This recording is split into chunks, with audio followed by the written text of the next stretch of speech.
My name is Tony Litt. I'm the MD of Sunrise Radio, and it's my immense pleasure to bring you the official Sunrise Radio podcast. We are the #1 commercial Asian station in the United Kingdom, with many firsts to our name, and we continue to be the voice of British Asians who have given us their love and loyalty over 30 years.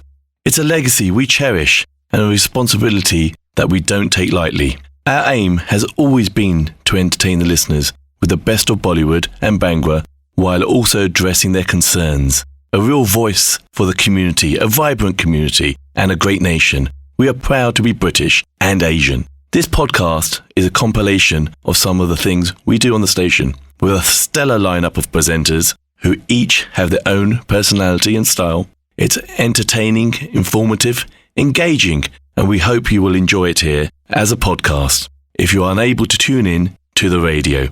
Don't forget to subscribe and tell your family and friends about this podcast, and do leave us a comment on what you think.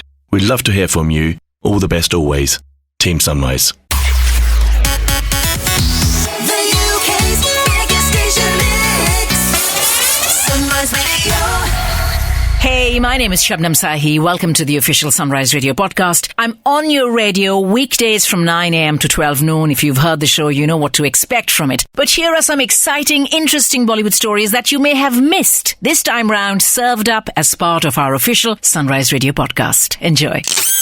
The biggest news is also a very sad piece of news that after battling complications arising from COVID-19 in the last few days, composer Shravan Rathore of Nadeem Shravan fame passed away in Mumbai last evening, leaving behind a son and a wife who are also unwell, admitted to a different hospital.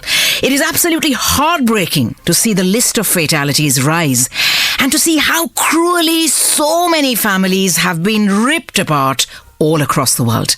Speaking about his deep loss, Nadeem Safi told the press yesterday, "My Shanu is no more. We have seen an entire lifetime together. We saw our highs, we saw our lows. We've grown up with each other in so many ways. We never lost touch, and no physical distance could ever separate the two of us. I'm in deep pain as I say this, but my friend, my companion, my partner of so many years is no more." It has indeed left such a vacuum. I spoke to his son, who was inconsolable. We'd been in touch on a regular basis for the last several days. When Shravan complained of ill health, he had to be rushed to hospital. Shravan's wife and son are also unwell, and they are still in hospital. I'm feeling so helpless that I cannot be there physically for them, to help them and to bid farewell to my friend. Considered the undisputed kings, the top composer duo of the 1990s, Nadeem Shravan scored the music for films that came to define the Bollywood sound of the 90s. From Ashiki and Sajan to Dil Hai Ki Manta Nahi, Deewana, Salami, Raja Hindustani, Pardes, Raaz, Dhadkan, Damini, Dosti, Dil Hai Tumhara, Hum Hai Rahi Pyar Ke, you name it, Dilwale, so many others. A rich legacy that will forever be remembered with fondness. Rest in peace, Shravan ji. Every Bollywood fan owes you a tremendous debt of gratitude. You will always be special. Did you hear about this? Writer-director Vikram Bhatt, a master of thrillers, he has just dropped his latest whodunit. This is crammed with all the plot twists and the sinister developments that you expect from Vikram Bhatt, I suppose, signature Vikram Bhatt. Streaming on one of India's most exciting platforms, the MX Player. It is called Bisat Khel Shatranj Ka, a game of chess. Now, commenting on Bollywood taking a hard knock like the rest of the world, grappling with the fallout of this pandemic that continues to rage across India, Vikram Bhatt कहते हैं कि, look, please don't forget, we are a part of the community first, then we are a part of the entertainment industry. We have to do what's best for the community. It is the hardest choice for anyone to make, either in government or on a personal level, whether to save lives first or to save livelihoods. But it is, I think it's described as a Hobson's choice, right? When you're offered something which is not really a choice. It is hard, but please remember, we need to do what is best for the community first and then think about the film industry. Now here's another story that involves my favourite girl behind the camera, director Sahiba Ashwini Iyer Tiwari. Yesterday I spoke about her debut novel. It was due out next month, but in the light of the COVID situation in India, it's now been postponed to a later date. Meanwhile, Ashwini wasn't just busy penning a book when the world went into lockdown last year and life came to a screeching halt. she has also been working on the screenplay of her next film, which is going to be a biopic on two exceptional people who make a great couple. Narayan and Sudha Murthy, entrepreneurs, educationists, and committed philanthropists, who didn't just make Infosys one of the greatest IT companies in India, if not the world. Their drive to educate, to enlighten, to encourage the next generation, especially those from disadvantaged backgrounds, that is truly inspirational. Ashwini Iyer Tiwari कहती हैं कि working on the life story of Mr. Narayan Murthy and Mrs. Sudha Murthy has been a learning for life. Their story also makes you think about your priorities, what your purpose in life is apart from the work you do. I know that this is not a movie, it's a life experience. I know deep in my heart that this will be my most challenging and my most cherished film for life. Now, you may or may not know this, but Narayan and Sudha Murthy's daughter is married to our Chancellor of the Exchequer, Rishi Sunak. Of course you knew that.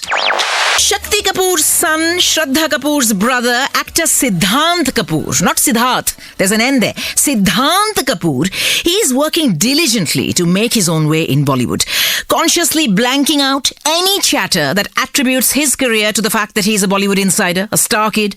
Now, after playing a range of characters in films like Hasina Parkar, Paltan, Bhoot the Haunted Ship, and more recently, Hello Charlie, Siddhant is also flexing his artistic muscle in season 2 of an OTT series which is titled Bhaukal. Now, adding his tuppence to the nepotism debate, Siddhant Kapoor कहते हैं कि I've had a childhood like any other industry kid, where our lives totally revolved around films and films alone. I learnt filmmaking. I also assisted before my first acting break, which came in Shootout at Badala. But then when he was asked that, listen, don't you agree that when you're an insider, when you are an industry kid, it's so easy for you, yaar? He said, well, it is a bit easy, but at the same time, expectations are sky high in comparison to non-filmy debutants. The pressure to establish yourself makes it tough as you have to prove yourself at every step.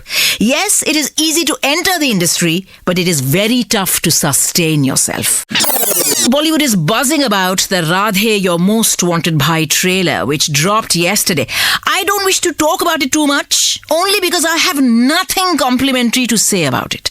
Salman Khan fans, and I know there are millions, please give me one good reason to watch Radhe Your Most Wanted Bhai. From what I could tell from the trailer, wahi action, wahi dialogues, wahi dance moves, wahi check shirt, wahi swag. How can you tell the difference between one Salman Khan film and the other? How? I mean, the only thing fans are highlighting and buzzing about is the fact that Salman Khan's had his first on-screen kiss with Disha Patni. I mean, surely there has to be more substance to a film than that, right? Any Salman Khan fans listening to me, एक मुझे reason दे दीजिए, please, एक reason कि जाके मैं ये film देखूं, चाहे digital पर, चाहे theatre में. Naturally, all the big stories from Bollywood reflect the sad state of affairs in India right now. In some states, including Delhi, absolutely harrowing.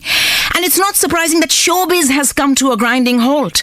Our stars are trying to galvanize their fans to do the right thing right now. Film releases have all been put on hold, adopting a wait and watch policy. Salman Khan has already announced his strategy for Radhe, which is out this Eid in cinemas where cinemas are allowed to be open. Otherwise, at the same time, streaming on a pay-per-view platform, hoping to make some money on digital as well. Now, other films may or may not take the same route, but speaking about Anand Pandit's film Chehre, that brings Amitabh Bachchan and Imran Hashmi together on screen for the first time, Imran Hashmi recently said, today, everyone is dealing with the pandemic in their own ways. We don't have answers to a lot of questions in our minds. Everyone is going through the same thing. Our business is not singled out, and nor is it the only one facing a crisis. Just when we thought we were out of the woods, it has hit back even harder. Eventually, it will be the producer's call where and how they plan to exhibit Chehre. We are all hoping and wishing for normalcy to return, which seems a little distant right now. Even when theatres eventually open, it will take a while for the audience to start rolling back in. Therefore, at such times, the producer's decision becomes crucial. But rising above film releases, looking at what the community, what the nation, what the world is facing, please, people, wear a mask, maintain social distancing, do the right thing. Son of Padma Shri Ustad Puran Chand Vadali and a part of the famous Vadali brothers, synonymous with Sufi music and a deeply spiritual approach to their craft. Lakhvinder Vadali, after almost 15 years of singing professionally, he is getting a lot of love right now for his first Bollywood song, Rab Mania. I absolutely love it. Now, elaborating on the experience in a recent interview, Lakhvinder Wadali कहते हैं कि since the composition was old, Rab Mania, reinventing and molding it to suit the needs of our generation was a new thing for me. It felt nice having the creative freedom to craft it my way. Rochak Kohli, who composed the song really well, I had a lot of fun singing it and living the moment while approaching this tune. Then he was asked, what is your creative process like? Lakhvinder Wadali कहते हैं, every song has its own style and nature. Different people work for different aspects of the song. For me, what is important is that my director and I are on the same page while we approach a piece. Since I have a style of my own, I always like to take the lyrics, take the melody and make it my own. Then he was asked, look, you're the son of Padma Shri Ustad Puran Chand Wadali ji. What is the one thing you have imbibed from your dad which has stayed with you, and not just that, which you make sure you act upon every time you compose something new or sing something new? He says, my dad always said, words demand emotions. And as a singer, it is very important to pay attention to that little detail. One can create magic that way. Is there anyone you would like to collaborate with? Lakhvinder Wadali, he said, well, the one name that pops into my mind now that I am doing Bollywood soundtracks, A.R. Rahman.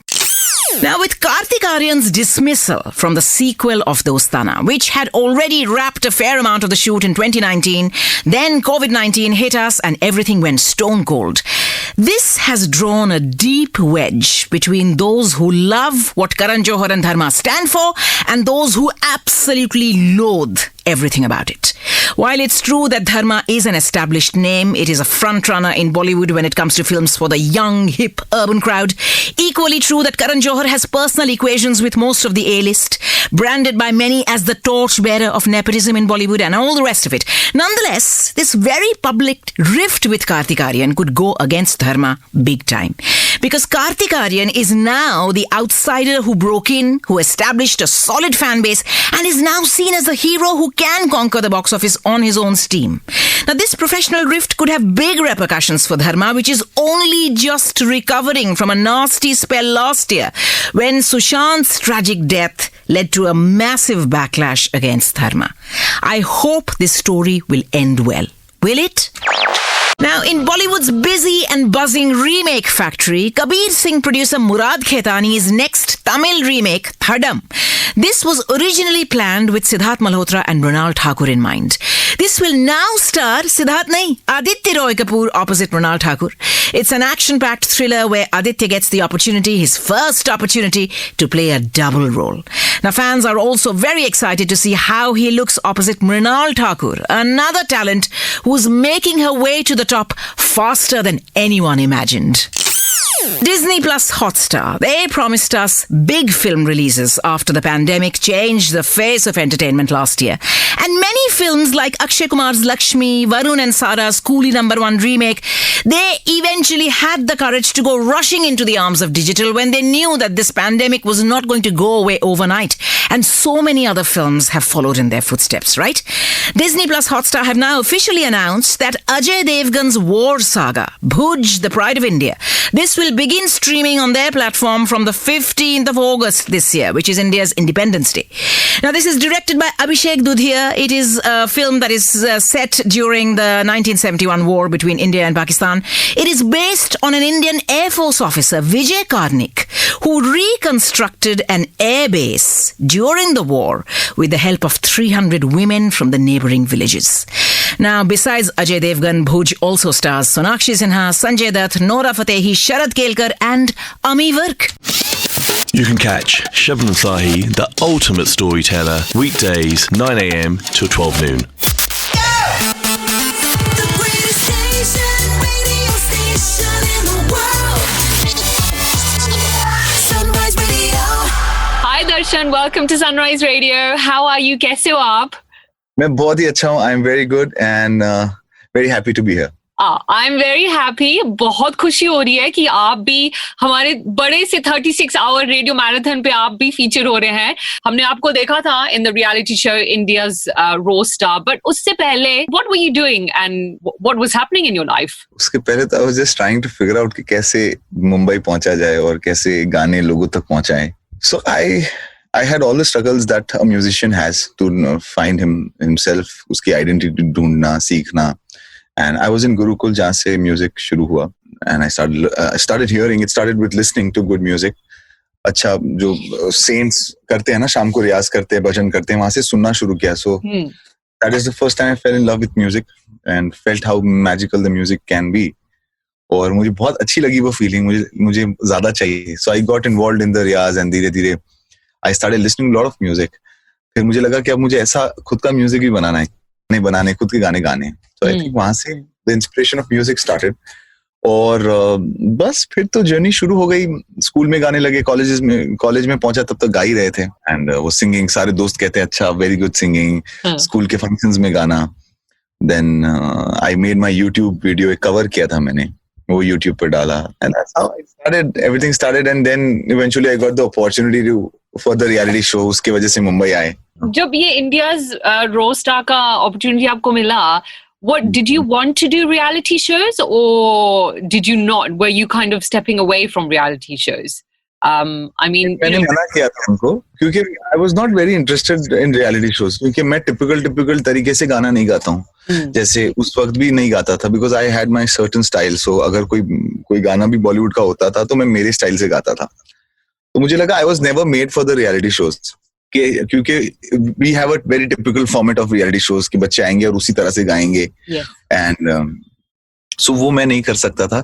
But then they told me that's a very different show and you can sing your original songs. तो फिर मुझे excitement हो गया कि अरे ये बड़ा opportunity है कि खुद का गाना जो मैंने बनाया है वो मैं perform कर पाऊंगा. And I performed also पहली मोहब्बत. And actually people started knowing me because of Pehli Mohabbat. So that's the reason I got कि नहीं अब मुझे आना है reality show में. That was the reason I. How did your family react to you wanting to become a singer? काफी support मिला था family से या वो सोच रहे थे कि नहीं ये कैसी field है, कैसा career है ये? नहीं, वो सोच ही नहीं रहे थे कि ये career है. Problem वो था ना कि वैसे भी in family को ये है कि बच्चा and being a गुजराती ये है कि ज्यादा पैसा कमाए और बिजनेस करे या कुछ करे. My father wanted me to become an IAS officer. Oh. I was not good at studies. मेरा ध्यान हमेशा म्यूजिक में था. So they were considering this as a hobby. But मैं इसको hobby नहीं गिन रहा था. मैं I was very passionate about music. दिन रात always I had music in my head. तो when I was trying in Ahmedabad, जब मैं कोशिश कर रहा था smaller steps, तब वो मुझे बहुत कोशिश किया कि आप कुछ और ट्राई कर लो, इसमें सक्सेस रेशियो बहुत कम है और लॉन्ग लास्टिंग नहीं है, उतना पैसा नहीं है. But I said I want to do this, even if I fail I just want to do this. I will be happy if I fail also. Eventually but then today they are very happy. हाँ, मैं पूछने वाली थी. और अब क्या कहते हैं आपकी फैमिली? अब क्या रिएक्शन होता है? Very happy. Now they think that जो भी मैंने डिसीजन लिया था उस वक्त वो अच्छा किया और they are very happy. My father is very very happy. Where I am. I'm sure. Like you said, and I think you have stood by this from day one. You want to sing. आप खुद अपने गाने गाना चाहते हो. जैसे हमारी music industry आजकल की है, जैसे पुराने गाने नए रीमिक्स होके आ रहे हैं, मेरे ख्याल से आपने सिर्फ एक गाना ऐसा गाया होगा. And you are one of the younger generations. You have stayed away from doing that, which I think is incredible. But आपके views क्या है इस पे कि जो पुराने गाने remix होके आते हैं, आपकी क्या opinion है? See, मैं पहले भी I have said this कि कोई भी गाना या कोई भी trend आता है आज, जैसे if you see on social media also, कुछ भी something becomes popular, any word or any activity or any challenge becomes popular, everybody wants to do it because it's popular. वो चल रही है चीज. नॉन पॉपुलर चीज कोई नहीं करता है. तो जो रिमिक्स और जो वो चीज है, इट्स अ ट्रेंड जो चल रहे हैं. अगर वो पॉपुलर नहीं होते तो नहीं चलते, तो कोई नहीं करता. बट वो गाने आ रहे हैं, वो गाने सुपर हिट हो रहे हैं, people are listening to it, वो ट्रेंडिंग चार्ट्स में सबसे ऊपर है. उनके स्ट्रीमिंग्स हो रहे हैं, उनके 200 मिलियन नंबर्स हैं.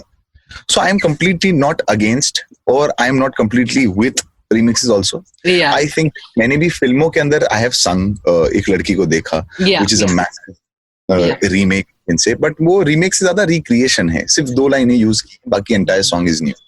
So मैं खुद I believe in originality. लोगों को जो भी composer हैं, जो भी makers हैं, of course they have to think about audience. कि audience क्या पसंद करेगी. मैं चाहे इतने ओरिजिनल इंडिपेंडेंट आर्टिस्ट हैं, गाने हैं, पर वो सक्सेसफुल नहीं हो रहे. People People want to listen to remix. लोगों को remix सुनना है, उनको hit करना है. तो फिर जो बनाने वाले हैं वो ही बनाएंगे. जब जिस दिन ऑडियंस स्टैंड लेगी कि नो मोर रिमिक्स, अब हमको रिमिक्स नहीं सुनना, अब हमको ओरिजिनल सुनना है. बट आपको नहीं लगता कि ऑडियंस बोल रही है कि हमें नहीं सुनना अब और रिमिक्स? मुझे लग रहा है ऑडियंस बोल रही है, बट द नंबर्स, सी जो ट्रू नंबर्स हैं, I'll say स्ट्रीमिंग है, या आप जितना भी, जैसे मैं खुद भी whenever I go to social media, I listen to the remix. चारों ओर बच्चे डांस कर रहे हैं, बच्चे गा रहे हैं, वो सब कुछ वही हो रहा है. So I'm saying genuinely, the day you stop listening to a remix, the numbers won't come. Yeah, true. Genuinely, the day you start listening to original music, तो वो म्यूजिक आगे बढ़ेगा.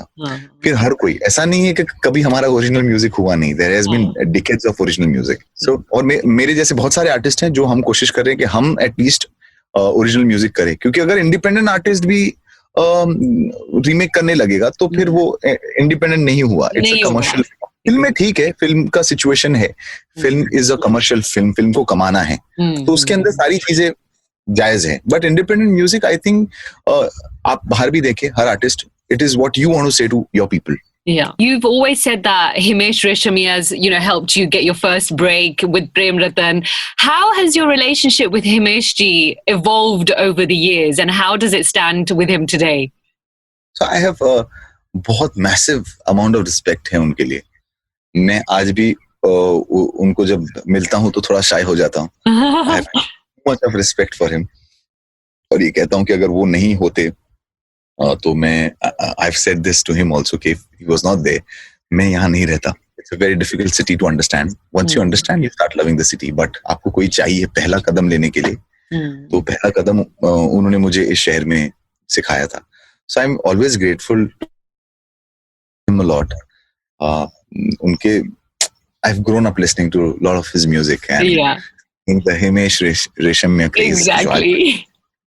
और उनके लिए गाना, so completely a dream moment, and he being the only support when I started was a great feeling, and I have, as I said, a great respect for him, जो हमेशा रहेगी.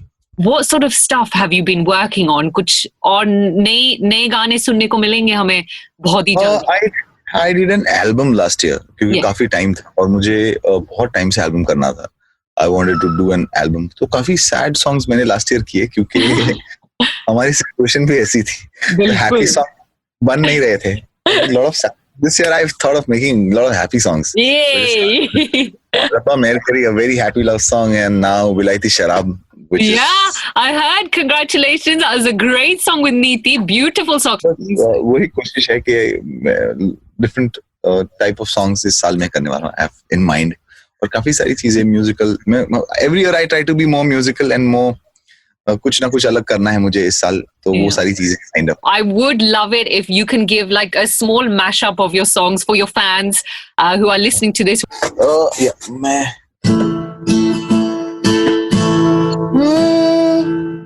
तेरे लिए जितनी बाजी हार जावा तुझे राजी, तेरे बाजू मेरा मोलना, और रब्बा मेरे करी तू मेरे करी, मेरा हो जाए वो ना देर करी, इस जन्म मिल जाए उसे अगले जन्म मेरा फेर करी, मेर करी तू मेरे करी, मेरा हो जाए वो ना देर करी, इस जन्म मिल जाए उसे अगले जन्म मेरा फेर करी. ओ तेरे नैना बिलाईती शराब हो गए, इनको पी के हम थोड़े से खराब हो गए. ओ तेरे नैना बिलाईती शराब हो गए, इनको पी के हम थोड़े से खराब हो गए.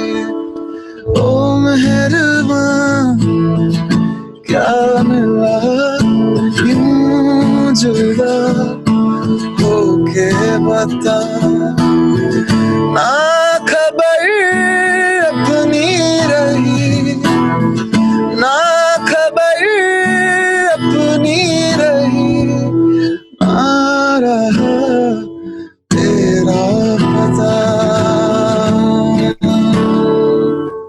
How beautiful. Beautiful. That is lovely, Darshan. Thank you so much.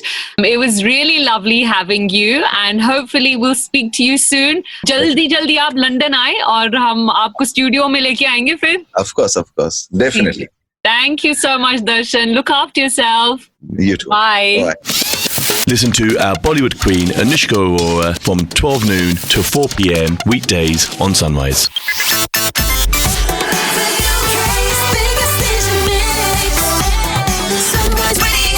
Joining me on air and on Insta Live right now is the one and only ambassador of UK Bhangra as he travels the world globally, raising the shan and shaurat of Punjabi and Bhangra music. It is the one and only Jassi Sidhu. What is going on, player? Chani, what's going on? I was about to say hello to you like I normally say. I know. That was one of the things I was going to say. People. Listen, man, it's a pleasure to have you on. I've been here nearly 4 years and I think Hold on. There's people already making silly comments. Don't worry about them. Ignore them. They don't go back on the IGTV afterwards. Listen, I've been on this show almost 4 years, man, and this is the first time that I've had the chance. Released in 4 years. Exactly. This is what I'm getting to. Just turn your Instagram volume down, bro. I can hear it coming back at us. And then we can carry on. Listen, I just played Ha Karvake, right? That came out in 2017, around about the same time as Salute as well. Why 4 years, Jassi Sidhu? Why? Okay, let's start from the top first. First of all, the UK ambassador, we need to drop that. I'm done with that. But it's true, though. You are. I've done that because it's no use being the UK ambassador of Bhangra when the UK, most of the UK media don't feel like, supporting anything anymore. But you're still only one of the only people flying that flag globally, bro. Oh, of course. I did an interview last week, PTC, and they were like, so why did UK Bhangra stop in 2011 when you finished your album? So I was like, huh? They carried on? No. You stopped it. No, I didn't stop it. It's been going crazy. It's kind of just the thing that's attached to me, I suppose. Yeah. Anyway, why haven't I released? Well, it's a mixture of things. 2017, I started recording the new singles, and then I lost my voice. Mm-hmm. I had an issue with the voice. I had dysphonia, which is when the brain stops sending signals to the throat. So it took like 4 years of lots of doctors around the world, lots of psychiatrists, lots of alcohol, and lots of sad nights. And then, as soon as lockdown happened last year, it kind of suddenly came back. My brain's decided that you're not going nowhere. I'll let you sing for a while. Yeah, so I've got to finish the trilogy. So lockdown's been a benefit for you, right? Because it's allowed your voice to relax after all the kind of, I guess, damage through using it extensively. It's allowed it to kind of relax a bit, right? I haven't got a clue. If I had an answer for it, I'd tell you what the answer was. It just it came back, and because the trilogy was half finished, so I got to finish the trilogy, and I didn't think the trilogy would come out. So for me, it was going to be my swan song. If it ever saw light of day, I was overjoyed. I didn't care about the rest. I didn't care about people not liking it. Just for me, it was like, Jesus, that was the last thing I ever going to release after 25 years. And then luckily, the voice got better last year, so I was able to record 4 more singles, which is kind of there. So whatever happens, there's going to be new music this year to celebrate my 25 years. Well, this is it. We'll get to the 25 years and the new single in just a second. But let's touch on it, right? I got a lot of people sending Let me please answer these people. Please, let me answer these comments. You're not allowed because you're on air, bro. Please. You could do that. Look, Inquisitive has just joined us. Let's look at the positivity, not the negativity. Kirani's in the house as well. Look, there's lots of love. Forget the negativity. We're going to get that. We all get that, bro. Let me ask you, right? Kudi Chandigarh is the name of the new song. Chandigarh Ka Aashiki was one of your biggest tracks. I just played Darshan. What is the connection to Chandigarh? And secondly, on a personal level, do you ever, after 25 years odd, ever get on stage and go, have I got to sing this song again? Let me answer that, break it down. Yeah, the connection was the fact that it was going to be the comeback single. Yeah. Kudi Chandigarh. It's kind of Chandigarh is associated with me. Mm-hmm. A few weeks ago, I put on my Twitter that all the new single Kudi Chandigarh is coming out soon, and some young girl just wrote, with all these singers in Chandigarh, they got nothing else to talk about. Yeah. And then the guy below messaged her and said, do you want to go check? Jessie started the Chandigarh thing. It was like, but she didn't know. She was like 19, 20. To her, I'm her dad's best friend or something. She had nothing, So it's strange because I started the Chandigarh thing in whenever 98 originally, and then 2002 the remix. Since then, it's as popular as the word Jat. Yeah. It is. So, you know, I think I deserve like a kind of, you know, my name recognised at Mohali Airport or something. I'm just throwing it out there for the second interview running. Do you think they should call it the Jesse Sidhu Terminal? Yeah. That's the one. The Jesse Sidhu Terminal. Yeah. All right. So will no one be getting off there? Don't run. Forget it. No, we'll just drive. Satch Mist has just joined us as well. What is going on, Satch? Right, listen, I need to ask you this as well, right? So, Kuri Chandigarh, the video, I think, as far as I know, not just in the Asian scene, but certainly in the Western world as well, the first person to shut down Rodeo Drive to shoot a music video. Yeah, that was a waste of money. Paid for a permit and you got like 10 minutes. By the time I've got my pants laid out, sorted my bag out, got ready, I got 3 minutes left. I could have just done it guerrilla. It's a panic attack trying to get the shots ready. Yeah, it's waste of time. Waste of money. But you know what? I'm in a place where I can waste money now and it doesn't bother me that much because for me, anything I've done now, this year especially, after the 4 years of what I've been through with my voice, is just a bonus to me. But it's genuinely a bonus. Is it wasted money though, Jussie? Because we live in an audio-visual world now, because the visuals are being consumed on phones, on tubes, on planes, or whatever it is. So actually, it's not really wasted money because most people are consuming music through the visual, right? No, I agree with you. You know, another artist, a good friend of mine once told me, he goes, you can't be asking for big money from clients when your videos cost $2,000. Yeah.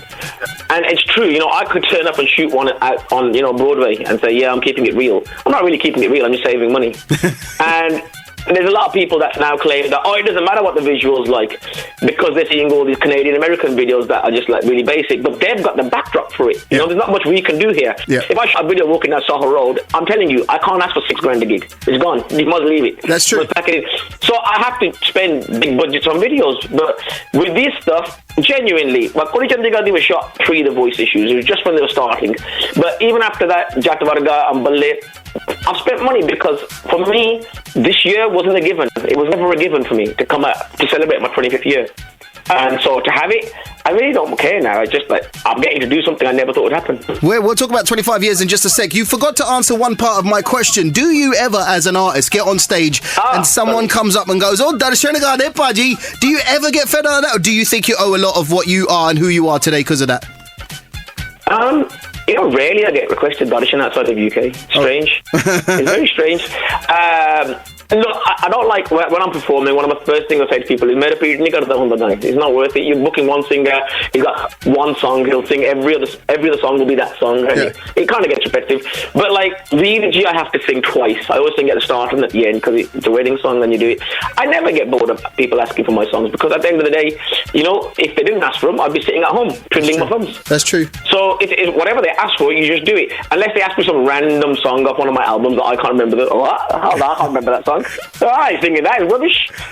Take him to the side and tell him why I think it's so bad. And of course, like, India as a market has become big for you, right? I never knew. Look, I've known you for 20 odd years now, right? I mentioned just before you came on that our friendship started on the set of Bendela Beckham, even though I'd met you extensively before that. We started hanging out after that. And, you know, you've started to do these medleys of like Hindi songs and all that kind of stuff. Is that something that you felt cornered to do? Because it wasn't really something that you kind of vibed with. You know, when I first went to India in 2011, you know, you think you're the big I am. Oh yeah, I'll play all my songs start to finish. Then you realise watching the other artists perform, you got to sing a few covers here and there. So you got to add in what that crowd wants. It's just part of being an entertainer. It's what you got to do. Otherwise, you can have your act and say I'm only performing my old songs. But I'm telling you right now, there's not an artist I can think of that doesn't do covers here and there. Yeah, you're right. It's something you have to do. And you know what? I'm being honest. How many times do you have to sing BG or Chandigarh or Amaniyama or Ranja? Are they bored of it? It's nice singing a cover version. It breaks it up. So it's nice for you to sing a few of the other tracks as well. Now, also, when I got... In lower keys. It was brilliant when they're in lower keys. Sounds like awesome. When I got married in India in 2006, you didn't have the kind of synergy with India as a country at that time. I couldn't stand it. What changed? What changed? You know, funnily enough, see, the week before last, I was in Jaipur and I drove past where you got married. Udaipur, I know Jaipur now, like, Udaipur or whatever it is. I still don't know where they are. I'm just like, it's a pur, take me. It's a pur. Yeah, I don't mind. It's a pur. I'll perform. Yeah, I think the energy changed when I started going there. Like, Why Your Wedding was 2005-ish. I used to solely go shoot videos and get out, or go and perform at the PTC Awards and get out. Jera bhai na Rakees bhai mor ke kahi janda Punjabi ch bolo Punjabi gaunde ya bhai jane English radio station ya England ch kar rahe ha je nahi samjh audi 2 minute ठहर जा मैं फिर भी live जाऊं तो मेरी ना गल्ला कर ली ठीक है मोर के वही लिखी ਜਾਂਦਾ ਆ sorry I've got no chill. That's cool. That's cool. No Yeah, it's chill. fine. I'll let you do that. That's all good. Anyway. Yeah. So then it's only in 2011 when we released like the last album, Nady's Sound, and released VGV Jalea in Speedy Sings, that I went out there for the promotion with Akshay and that. And then I realised that there's a whole different world here. You know, the league shows and everything, it's a whole different world that I can actually live in. That it was not so far off the England vibe, which is always scary when you flip it completely and go to Punjab, and it's kind of like daunting doing shows in Punjab. I've done them, but it's very daunting. Delhi was a lot easier, and so going out there at the time, it kind of gave me a second lease of life. I was like, wow, so many people are just so, and the PR they show in India is something else, man. You know, it's something else. Here, you know, you barely get, Jesse, can I have a photo? I don't like you, my cousin does. No, all right, mate, thanks, sorry for that. Hey, there's a lot more respect for artists in India than there is in this country. It's insane. For sure. They're so sweet. So, you know, I get told up by the management for taking photos, like, Bhai Bhaskar, I'm only asking for a photo at the end of the day. Yeah. But to them, it's so normal. They've seen it with so many artists, like, management are like, forget it, go on, there's millions of people like that, come on, keep going. It's just that it changed my perception of working and doing stuff out there. Okay, listen, so let's talk about 25 years. One of the questions that somebody sent me to my direct email, however that happened, I don't know, said... You still got Talk 21? Yeah. How is that email still going? When was the last time that you performed in the UK with a live band, Jesse?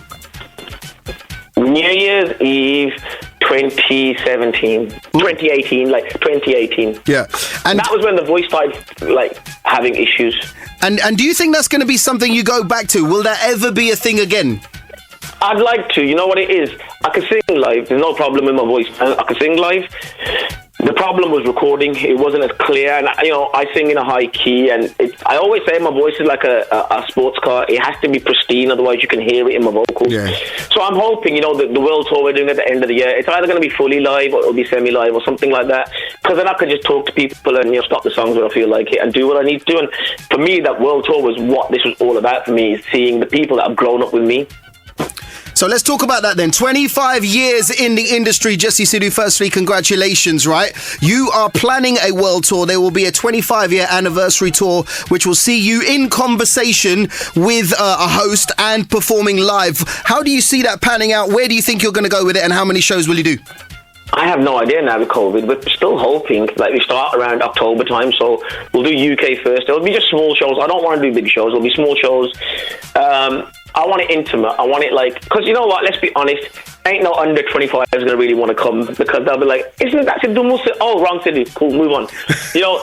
It's more for the people that have grown up with me, and as I got older, and I like, it annoys every media artist hates getting old. For me now, it's just like, it's cool. You know, when you meet someone and go, bro, I used to listen to you when B21 at school, and then when I went to uni, man, you killed it with Reality Check, and then on my wedding, we were playing VG, and then, you know, my daughter, she loves John Mangadi. I'm like, I've just crossed your whole life singing in this weird high-pitched voice of mine. So you've got a story that goes with it. So for me, I just want them kind of people to come along and give them some memories and let them, you know, reminisce the 25 years I've had with them.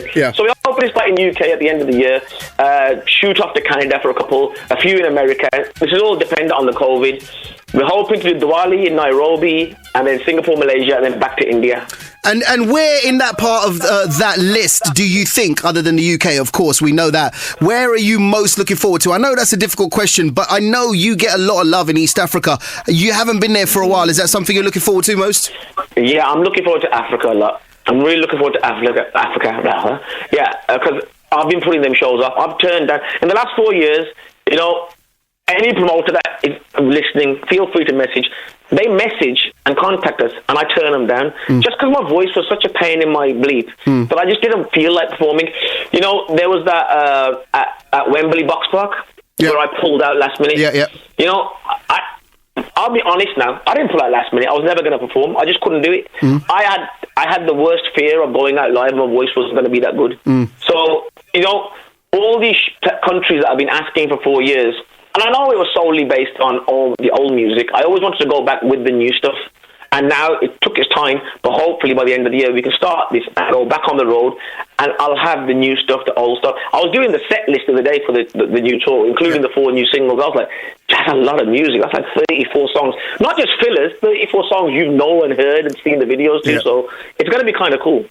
Well, so many people just now mentioned the word Tusker because we talked about East Africa, so that's going to be a lot of fun to go on. I know that you're looking forward to getting back on the road, and you're one of the few artists that has recently, after a year, been able to go to countries abroad and do shows. How's that been for you?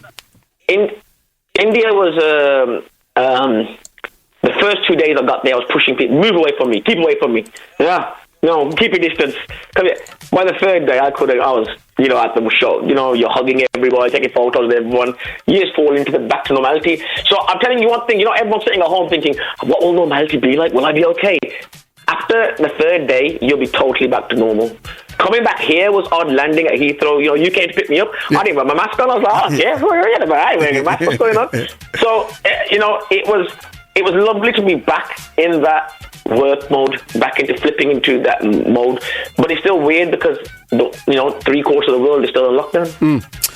Well, Jesse, I'm going to have to let you go shortly, but before you go, it's been 4 years since you released anything, and now you are rolling on fire. We've already got Kudi Chandigarh. Today you announced that Jatt Varga will be out next week. What can we expect over the coming months? So, by the way, Jatt Varga might be delayed because of India's locking down all over. Okay. So T-Series are deciding what they're doing with the releases, so that's not me. Okay. So, but definitely quite soon, close to close, you're going to release those quite soon. I'm hoping all 3 songs of the trilogy will be out by May the 8th. Wicked. There you go then. And then you're going to stake to the road once COVID allows us to go back to being normal people, man. Well, I'm heading back to India the end of April. So I'll be back there for a couple of months. And Jesse Sidhu 25 hopefully will start rolling out around about October, you said, yeah? Fingers crossed, man. Fingers crossed, all being well. Let's keep our fingers crossed for you. It is Vaisakhi this week coming. Is there anything you would like to say while you got the attentions of some people? I don't know. Vaisakhi hai, lakh Mubarak. Unfortunately, it'll be another Vaisakhi where we're locked down. We can't go out and do what we normally do. But jo bhi hai, 4-5 mahine reh gaye. We have to go through this to get to the other side. And next Vaisakhi will obviously be as amazing as always. Amazing. Jesse Sidhu, it's always a pleasure to catch up. Second vaccination. Jinne bhi dekh rahe hain, lwa lo teeke. Yeah, that's true. That's true. People are a bit with their silly conspiracies. I've had my second one today. So please, if you're getting the messages or you're getting the emails or texts, get your vaccines done. And if you're not, just log on and just get it done, because that's the only way we're going to get back to reality. Ain't no one's going to put a chip in there and follow you sitting at home on your Facebook watching Netflix. No one cares. Just get your vaccine done. Oh, Jesse, it's always a pleasure. Whether I meet you socially, whether I meet you professionally, whatever it is, you're always a surprise and you are a diamond, man. Have a great weekend, whatever you're up to. Much love to the family. Hopefully see you in the studio very, very soon. And make sure you rest the voice and make sure you give it all the health and love that you need to give it, and we'll get you back on the road soon, man. Thank you guys. Peace. And for a slightly different flavour, catch Ameet Chana between 7 a.m. and 10 a.m. on breakfast at weekends.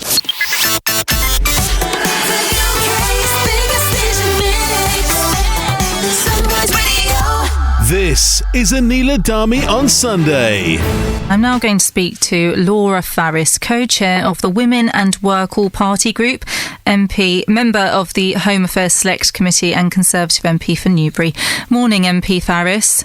Good morning. So this morning we've been going through the papers and talking about all these allegations and accusations when it comes to Boris Johnson, Dominic Cummings, you've got Dyson. The Labour leader, Sir Keir Starmer's described the barrage of allegations against the Prime Minister's conduct as sleaze, and it's all on his watch. I mean, what do you make of the fact that Sir James Dyson asked and was granted a tax waiver when people across the country have had their taxes increased to help cover the cost of recovery? Well, I think it is really important to go back to where we were a year ago. The fact of the matter is that the UK did not have enough ventilators at the start of the crisis. And the Prime Minister was trying to move mountains in order to save lives. I mean, you'll remember, I'm sure, how desperate it was when we first went into lockdown. The hospitals were filling up, ICU wards were filling up. I had doctors in my own constituency calling me and describing how desperate they were. And one of the things that I think has been a bit lost in the Dyson exchange is, what James Dyson was asking for was for his employees, if they were to come from Singapore to the UK, wouldn't face higher taxes if they were working on emergency work to build ventilators. There wasn't a benefit for the Prime Minister, and there wasn't a benefit for James Dyson. And I honestly actually can't believe really that this has come up as a story, because I think people would expect the Prime Minister to be moving mountains in a desperate moment like that. And look, I understand why. Then you would wonder, because of course, it's moving mountains, and I fully understand that it's an emergency situation. We're in a pandemic. On the other hand, though, Dyson are worth 2.6 billion, and there are people in this country who have needed furlough, and of course, the government has cut business taxes and business rates and all of that, and it's had the furlough scheme. But at the same time, taxes now are going to increase for people. And you just wonder, well, what about moving mountains for all those people who have lost their jobs during the pandemic? Look. If it was the case that James Dyson had been saying, I want to put all my workers into the UK, for a period of 12 months or 18 months or 2 years, or I want some favourable treatment in the long term, then I think there would be force in your criticism. But we're talking about getting workers from Singapore to the UK for a couple of months to build ventilators. And by the way, we did get enough ventilators into the UK. One of the things that we never had, and you'll be as aware as everybody listening, the virus was extremely unpredictable, and there were some very difficult moments. But the one thing that we never, in the end, had was a person in the United Kingdom who couldn't access a ventilator when they needed it. So I think it was a short-term solution for an immediate problem. And I would accept your criticism if it was something more substantial in terms of a tax break, but it just wasn't. And of course, there is all this to and fro.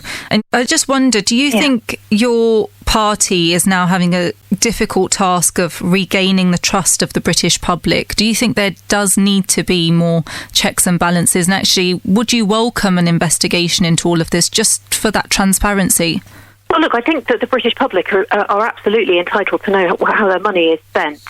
But I do think that there is a significant difference between things that were done and decisions that were made in an extreme situation, particularly around March and April of last year, when we didn't have enough of the right stuff. We didn't have enough ventilators. We were short on PPE. And I had sort of doctors and nurses on the front line, for example, telling me things that sort of students at a local college had made them some visors and had made them gowns, and they weren't sure that they were good enough. So I think when you've seen it my way and seen the pressure the other side, when people were absolutely desperate for this stuff, I think that the public actually give the government, rightly, quite a bit of leeway on what they were trying to do, because they weren't trying to make themselves rich. They were trying to meet the need. However, in general, do I think that we need to have transparency in the way that public money is spent and in terms of, who's getting what? Then I absolutely do think that. And, look, an inquiry, for example, has been set up and begun, in fact, into the David Cameron texting issue, which obviously was big news in the last couple of weeks. I think that's right. I think it's fair to see how he didn't end up getting any government money, but of course there was a text, and I understand that. And so I think it's right that the public feel that actually we need to look at that, and I think it's right an inquiry's been set up. And just moving on to stalking, because new data shows that the threat of online stalking has increased, and despite there being calls for stronger protection for women, the Conservative Party voted against the introduction of a register for stalkers and domestic abusers. Why is that? So it's quite important that this is kind of understood correctly, because it's often being reported as a register for stalkers that doesn't already exist. And the truth of the matter is that's not what the request is. The request it was a Lord's amendment, and the request is to add to something called the MAPPA classification, a new category that would apply to people who have previously done domestic abuse or harassment or stalking. And it would be a new category 4 onto the pre-existing 3 categories. Now, the pre-existing categories, the first one deals with sexual violence. If a person is convicted of any form of sexual violence, they automatically get recorded on MAPPA. The second one is for serious violence, typically terrorism. They automatically get recorded. And the third category is for any other dangerous offence. It's a discretionary category. And it should already include domestic abusers and people who have done more kind of low-level, but nonetheless, persistent, aggressive, worrying types of crime. And by and large, it does record them. But what the Home Office has seen is that on the ground, sometimes the agencies are not sharing that information correctly, and that's how people kind of slip through the net. So really, the point of disagreement between us and the other side on this particular issue is not whether these people should be recorded. They should. But there would be almost no circumstances where you get someone who ought to go on to the new Category 4 that's being proposed, who wouldn't actually, with the same crime, qualify for one of the other categories that already exist. And so we say the current system should work better rather than simply adding a new kind of level on when we think it's not working well enough as it is. And what do you make of the criminal justice system and the process? I mean, data from the Susie Lampler Trust shows that there's this sense that the criminal justice system doesn't work, and often police misunderstand stalking behaviours. Sarah Everard, the case happened now, it's been about a month since that case happened. Do you think that there needs to be reform when it comes to these issues that disproportionately impact women? I think that is a really good question, actually. And I do think it is a kind of hole in the law where I think what you see actually is that it's quite unevenly policed, and what you'll see is sometimes what looks like quite low level predatory behaviour will suddenly explode into something much more serious, and the warning signs have been missed. And what you'll often hear is that, well, what the person was doing before was a bit odd, but it didn't reach a criminal threshold. And it is one of those grey areas that I think does deserve actually a lot more focus, because you do see people who, for example, who've complained to the police, and the police have said, well, you know, they just haven't done that much, they were parked outside your house, or they were doing this and that, and then it ends up getting much more serious. And there were even some actually really worrying stories where people have been, there was one case where I think a woman was, I think she got some sort of punishment for wasting police time, and then the man went on to kill her, and she was saying, you know, that he was stalking her. So I think in general, actually, there are lots of MPs like me actually on all sides of the house talking about stalking, and I do think there's a case for looking again at how we identify it and classify it, and how we get consistency in the police response, because I do think your question is a very good one, actually. Well, thank you, MP Farris, for joining us this morning. My pleasure. Tune in every Sunday, 10 a.m. to 12 noon for Anila Dhami on Sunday, giving the British Asian community a voice on the matters of the day. The UK's biggest Asian mix. Sunrise Radio. It is that time. It is one of my favourite times on the show. I have an amazing couple on the line with me right now. They are called Kajal and Paul. It's time for the couples game. How well do you know your partner?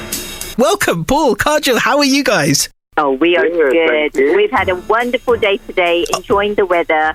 Beautiful sunshine. We did couples picnic. So how wonderful is that? Oh, very apt indeed. So listen, do me a favour then. Just tell everyone quickly about yourselves, how you guys met, how long you've been together, and the incredible kind of thing about how many children you guys have. Oh, fantastic. Okay. So we're both in our second marriage. We came from a divorced relationship. We were met online. And he was from Kent, and I was, of course, a girl from Kenya living in London. And it was just literally love at first sight, okay? He has got 3 children. I have got 4 children. And we have a massive, beautiful, big family now. My goodness me. 7. But can I just... 9 years ago. 9 years ago. Can I just ask, by the way, who made the first move, though? Even when you knew it was love at first sight, who made the first move? Me, of course. Ah, yay! I love it. And of course, very importantly, how? Did you grab her hand, look deeply into her eyes, and then just give her a big kiss? Yeah. we had that. We actually met, funny enough, we met at the Champagne Bar in Westfield 9 years ago on our first kind of date. And it was, I just remember, she let me wait for a whole hour, and I didn't actually think she was turning up. And then I got a call, and I thought, oh, here we go. And she said, hi, can't you see me? And she's standing right behind me. And then her beautiful smile and her twinkling eyes, just kind of literally my heart skipped a beat. And it was kind of absolutely electric from there on in. Wow. Yeah, it was a beautiful, beautiful day. That's just such a beautiful story. I love that. And you know what, can I just say as well, Paul, such a gentleman for waiting that hour, because I think my patience would have been tested in about 30 minutes or so. I would have been like, should I, shouldn't I? Yeah, I think that's it classic Indian timings, isn't it? Well, she was spending time on herself, and it was all obviously totally worth it in the end. All right, so you guys know how the challenge works is very simple. One of you stays in the room with me on the phone, the other one leaves the room and hopefully cannot hear us. I ask that person with me 5 questions, and then we bring the other person back, and you have to try and guess your partner's answers. So as I understand it, Paul, you're going to be the one doing the guessing. You're the brave man who's going to be doing the guessing to see how well you know Kajol. Yep, I'm going to shoot out of the room now, so I'll say goodbye and you'll call me back in, I guess. Exactly, that's it. Right, we'll speak to you very shortly, Paul. All right, Kajol, you tell us when he's out of the room and in a soundproof part of the house or something that he can't hear. Polly, make sure you close the door properly. Okay.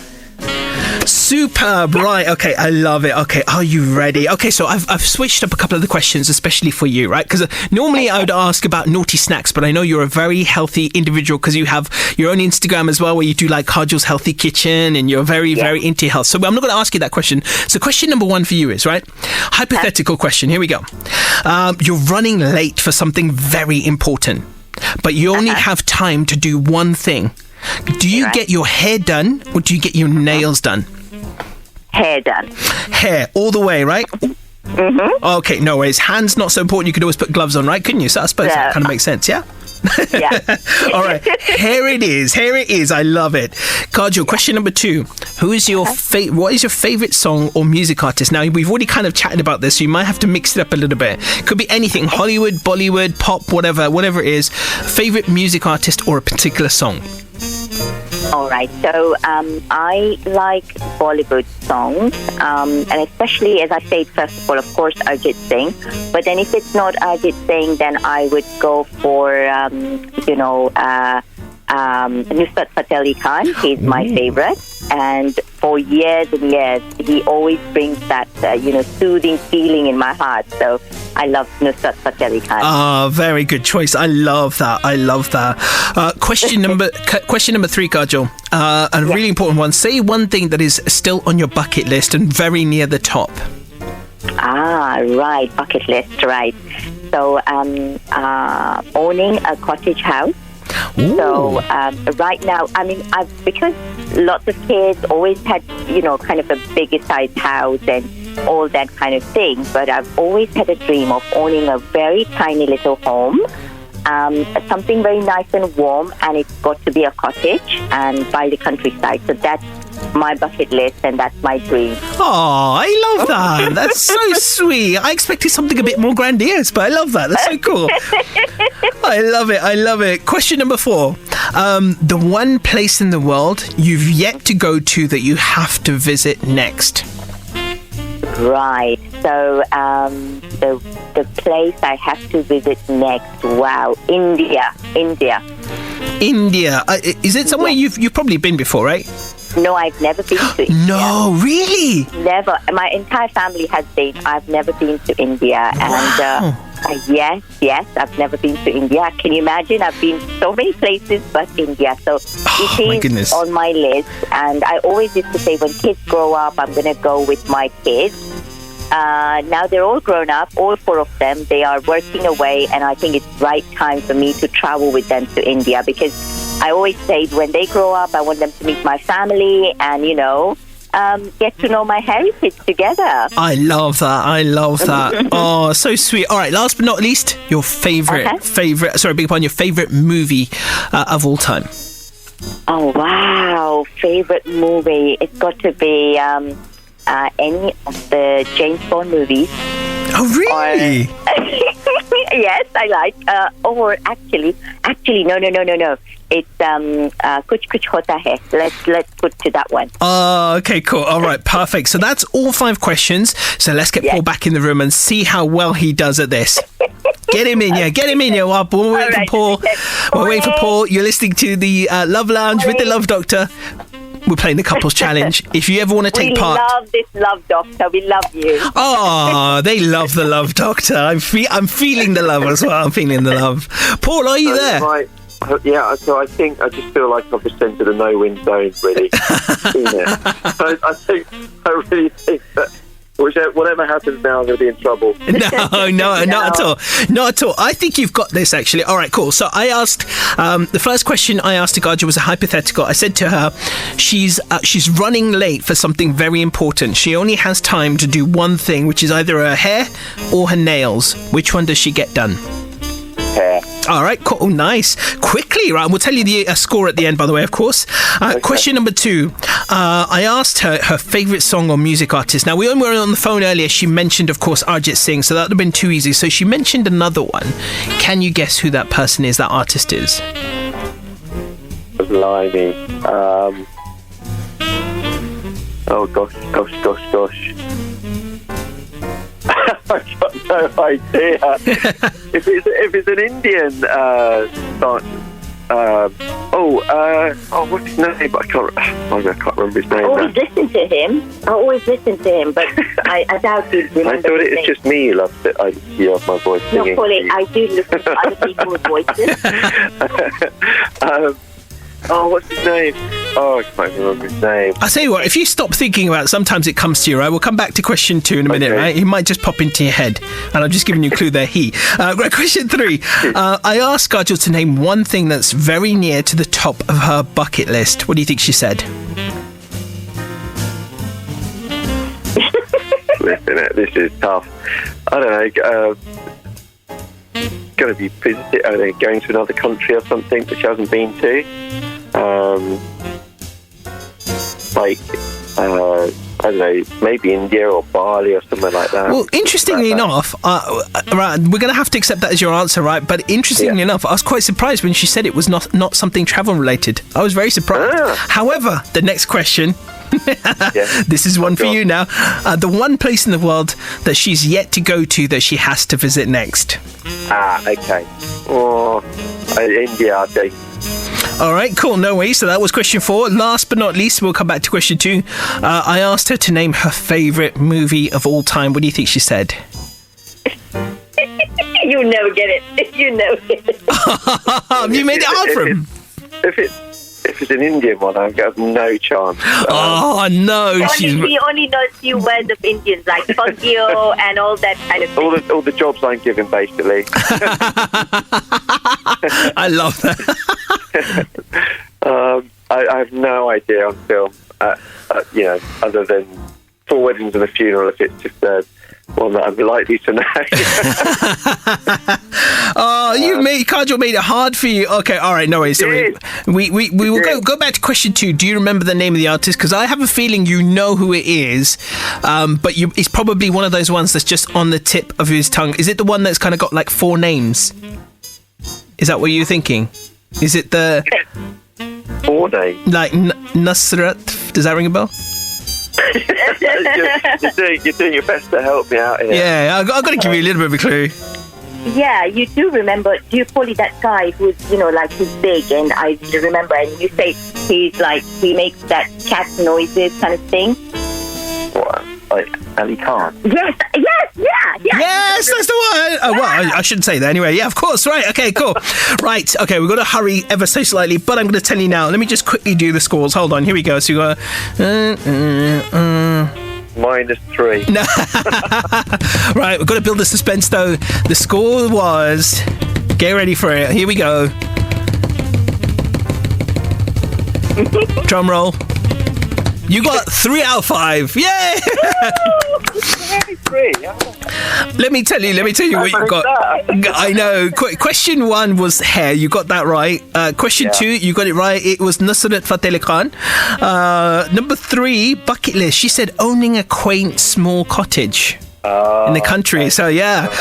Question 4, the one place you said India, absolutely right. And then favourite movie, she went for one of her, she did say James Bond actually, which was previous, and then she came back to one of the Bollywood films, an all-time classic, Kuch Kuch Hota Hai, which probably everyone knows.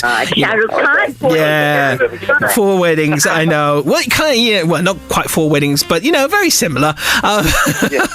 The English version. No, you guys did so well though. Round of applause to you guys. I mean, you. Do you know what? It's quite tough because you don't know the questions at all, so it could be absolutely anything.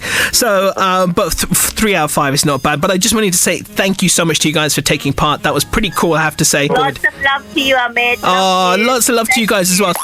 Catch our love guru, Amit Sodha, between 7 p.m. and 10 p.m. every Sunday for that chill out zone.